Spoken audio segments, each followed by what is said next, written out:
오늘의 말씀입니다. 오늘 본문은 사도행전 12장 18절에서 25절까지의 말씀입니다. 18절에서 19절을 먼저 묵상해 보겠습니다.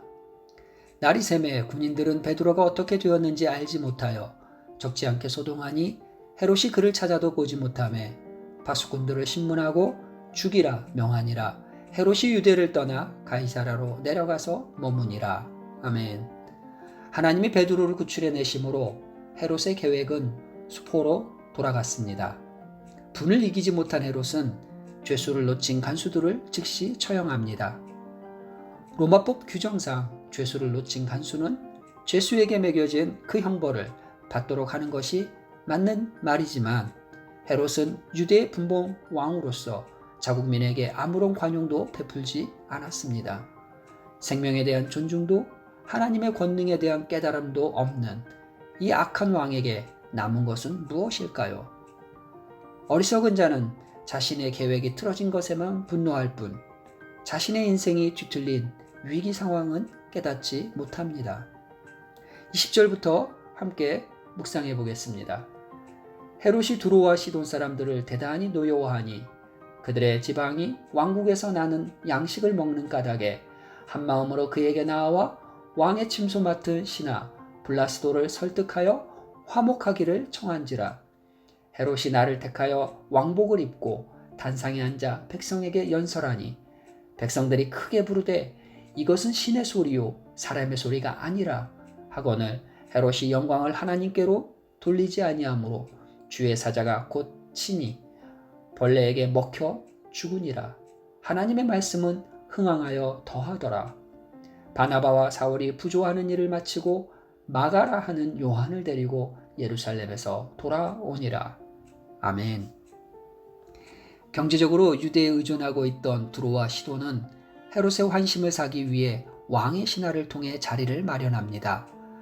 식량을 얻기 위한 무역협정이 성사된 날 한껏 멋을 부린 헤롯을 향해 각종 아첨의 말을 쏟아내며 신으로 추앙합니다. 우리 역시 부와 권력의 양극화가 심각한 이 시대를 살아가면서 필요한 것을 얻기 위해 지금의 자리를 지키기 위해 마음에도 없는 소리를 해야 할 때가 있습니다. 하지만 신앙과 양심, 진심을 저버린 관계나 지위는 오래가지 못한다는 사실을 명심해야 합니다. 하나님께서는 하나님의 영광을 가로챈 헤롯을 심판하십니다. 헤롯이 자신을 신으로 추앙하는 목소리를 그대로 취하자 하나님은 그의 왕좌는 물론 목숨까지도 한순간에 취하십니다. 그러나 숱한 박해 속에서도 교회를 보존하시고 말씀이 번성하도록 인도하십니다. 개인과 공동체가 사는 길은 은밀한 중에도 자기 영광에 빠지지 않고 하나님께 모든 영광을 돌리는 것입니다. 바나바와 바울은 예루살렘 교회에 구제 헌금을 전달하는 임무를 마무리한 후 오는 길에 요한 마가를 합류시킵니다. 교회에 불어닥친 박해에도 공동체는 서로를 돌아보며 짐을 나누어 줬고 사역자를 발굴하는 데에도 마음을 기울였습니다. 부흥하는 공동체는 서로를 사랑하는 방식도 서로를 세워가는 방식도 참 아름답습니다. 기도하시겠습니다.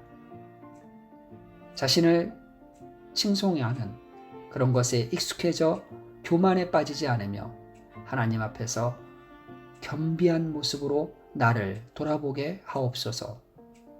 4월 18일은 2007년 독일 선교사 틸만과 2명의 현지인이 터키 말라티아에서 순교한 날입니다. 이들의 순교의 피를 긍휼히 여겨주시고 돌아보사 터키의 복음 전파가 자유로워지며 복음의 열매들이 풍성히 맺어지게 하옵소서. 예수님의 이름으로 기도드렸습니다. 아멘.